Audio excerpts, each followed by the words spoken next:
Hello दोस्तों, स्वागत है आपका हमारे YouTube चैनल डियर टीचर्स पर। पिछले वीडियो में हमने पर्यावरण के वायुमंडल के कुछ महत्वपूर्ण प्रश्न देखे थे। आज हम वायुमंडल और उसकी परतों के बारे में जानेंगे। आइए देखते हैं वायुमंडल क्या है। वायुमंडल पृथ्वी के चारों तरफ कई सौ किलोमीटर में फैले गैसीय आवरण को ही वायुमंडल कहते हैं। वायुमंडल जो है हमारी पृथ्वी के साथ गुरुत्वाकर्षण बल के कारण लगा हुआ है। एक प्रश्न यहाँ से बन जाएगा कि पृथ्वी के साथ वायुमंडल कैसे लगा हुआ है या टिका हुआ है, वो तो गुरुत्वाकर्षण बल के कारण लगा हुआ है। वायु क्या है? वायु एक रंगहीन, गंधहीन, स्वाद रहित पदार्थ है। वायु कोई रासायनिक यौगिक नहीं है। वायु कोई रासायनिक यौगिक नहीं है, बल्कि यह विभिन्न गैसों का यांत्रिक मिश्रण है। कैसा है? यहाँ से एक प्रश्न बन जाता है कि वायु कैसा मिश्रण है या वायु क्या है। तो वायु विभिन्न गैसों का यांत्रिक मिश्रण है। वायु गैसों का मिश्रण है, तो इनमें कौन कौन सी गैसें आ जाएंगी वो देख लेते हैं और उनका कितना परसेंटेज है वो भी देख लेते हैं। Nitrogen, oxygen, argon, carbon dioxide. Nitrogen जो है वो 78 पॉइंट होता है 9 और कहीं कहीं 78.8 समथिंग, कहीं कहीं इसका डाटा 78 भी दिया रहता है। ऑक्सीजन कितना परसेंट है? ऑक्सीजन 21% है। आर्गन कितना है? 0.93% है। और कार्बन डाइऑक्साइड का परसेंटेज कितना है? 0.039% है। कहीं कहीं इसका डाटा 0.03 ही दिया रहता है, जो कि बात बराबर है दोनों में। अब एक प्रश्न बनता है कि सबसे अधिक कौन सी अक्रिय गैस पाई जाती है। तो अक्रिय गैसों में सबसे अधिक मात्रा आर्गन की होती है। अक्रिय गैसों में कौन सी गैस अधिक होती है? आर्गन, जो 0.93% होता है। अब अगला देखेंगे पॉइंट। वायुमंडल। वायुमंडल में 5 परतें पाई जाती हैं। वो पांचों परतें एक सीरियल वाइज रहती हैं। पहला है क्षोभ मंडल, जिसको ट्रोपोस्फियर कहते हैं। समताप मंडल, जिसकी इंग्लिश है स्ट्रेटोस्फियर। तीसरा मध्य मंडल, मीजोस्फियर। चौथा आयन मंडल, आयनोस्फियर। पांचवा बहिर्मंडल, एक्सोस्फियर। कभी कभी इसका नाम हिंदी में न दे करके इंग्लिश वाले को ही हिंदी में लिख कर दे देता है। जैसे क्षोभ मंडल का हिंदी लिख देगा, इंग्लिश का ही हिंदी लिख देगा, ट्रोपोस्फियर हिंदी में लिख देगा। तो इसलिए इंग्लिश और हिंदी दोनों जानना जरूरी है। अब क्षोभ मंडल है, उसके बाद समताप मंडल। ये नहीं कि आगे पीछे, पहले क्षोभ मंडल, फिर समताप मंडल, फिर मध्य मंडल, फिर आयन मंडल, फिर बहिर्मंडल। अब इसके बाद हम देखते हैं सबसे निचला परत, क्षोभ मंडल। यह नीचे से ऊपर की ओर गया है। क्षोभ मंडल, देन समताप मंडल, देन मध्य मंडल, देन आयन मंडल, देन बहिर्मंडल। तो सबसे निचला जो परत है वह है क्षोभ मंडल। क्षोभ मंडल को ट्रोपोस्फियर कहते हैं और इसके कई नाम हैं, जैसे परिवर्तन मंडल, अधोमंडल, संवहन मंडल। अब इसके कुछ पॉइंट्स हम देख लेते हैं जो परीक्षाओं में पूछे जाते हैं। पहला पॉइंट है, विषुवत रेखा से इसकी ऊंचाई लगभग 16 से 18 किलोमीटर तक है, तथा ध्रुवों पर कितनी है? 8 से 10 किलोमीटर। ध्रुवों पर कितनी है? 8 से 10 किलोमीटर। और विषुवत रेखा से ऊंचाई कितनी है? 16 से 18 किलोमीटर। हो गया। अब दूसरा पॉइंट है, इसमें सभी प्रकार की मौसमी घटनाएं इसी मंडल में होती हैं, अर्थात क्षोभ मंडल में ही मौसमी घटनाएं घटित होती हैं। जैसे बादल, आंधी आना, वर्षा होना, तूफान, ये सब घटनाएं, जितनी भी घटनाएं हैं वो इसी में घटित होती हैं। उसके बाद अगला पॉइंट है, जलवाष्प, धूलकण का अधिकांश भाग इसी में मिलता है, अर्थात क्षोभ मंडल में ही जलवाष्प एवं धूल के कण पाए जाते हैं। विकिरण, संचालन, संवहन इसी मंडल से संबंधित हैं।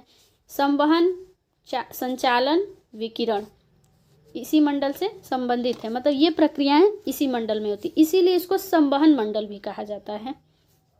अगला पॉइंट है, जेट धाराएं क्षोभ मंडल में ही चलती हैं। जेट धाराएं कहाँ चलती हैं? क्षोभ मंडल में। प्रश्न पूछ देता है कि जेट धाराएं किस मंडल में चलती हैं, तो वह क्षोभ मंडल में चलती हैं।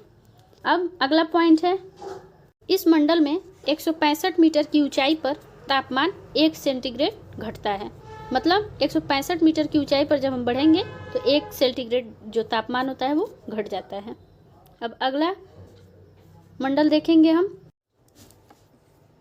अगला मंडल है समताप मंडल। क्षोभ मंडल के बाद कौन सा मंडल आएगा? समताप मंडल। समताप मंडल यानी स्ट्रेटोस्फीयर।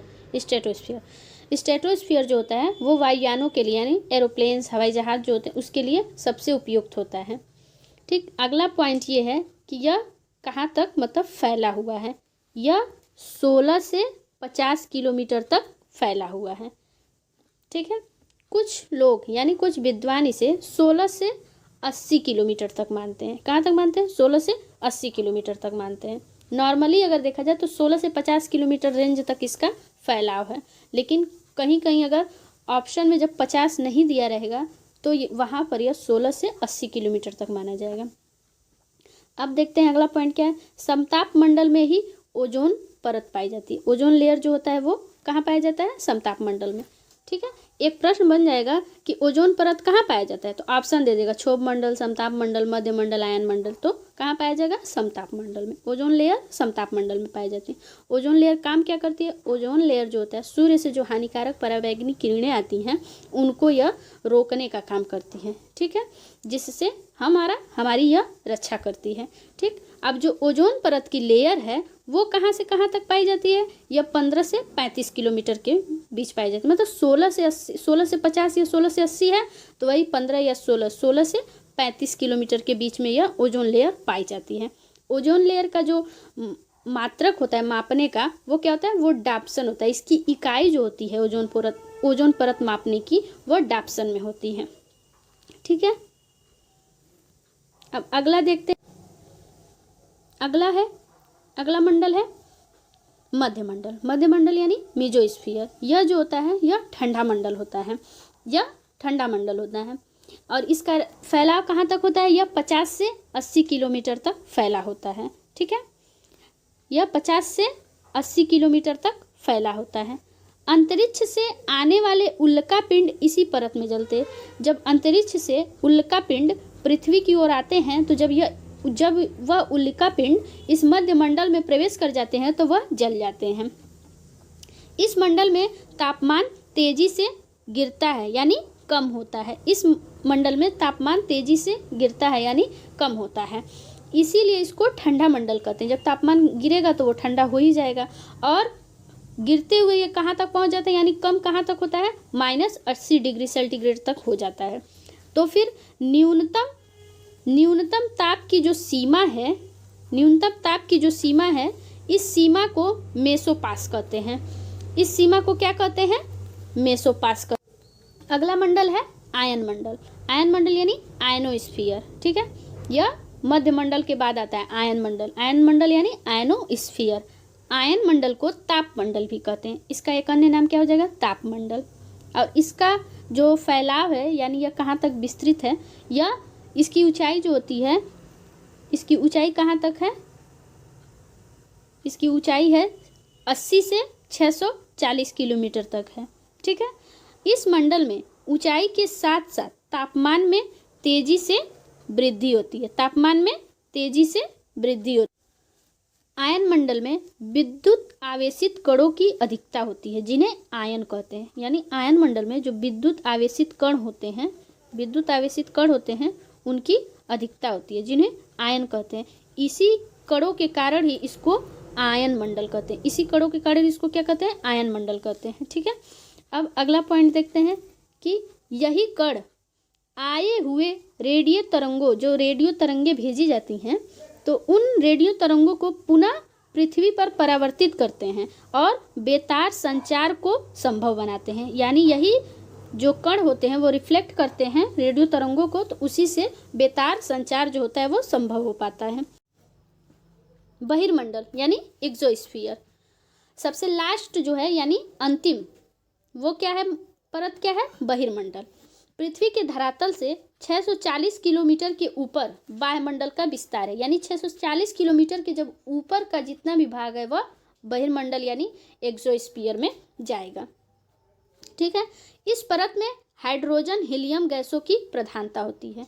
ठीक है, अगला पॉइंट है कृत्रिम उपग्रह इसी मंडल में स्थापित किए जाते हैं। मतलब जो कृत्रिम उपग्रह सैटेलाइट जो छोड़े जाते हैं वह इसी मंडल में जाकर स्थापित होते हैं। अब यहाँ एक प्रश्न बन जाएगा कि जो कृत्रिम उपग्रह या सैटेलाइट जो होते हैं मतलब वह कहाँ पर स्थापित होते हैं या किस मंडल में छोड़े जाते हैं तो वह किस मंडल में जाकर स्थापित होता है, तो वह बहिर्मंडल यानी एक्सोस्फीयर में जाकर के स्थापित हो जाता है। धन्यवाद। अच्छा लगे तो लाइक शेयर एंड सब्सक्राइब करें। मिलते हैं अगले वीडियो में कुछ महत्वपूर्ण तथ्यों के साथ। तब तक के लिए धन्यवाद।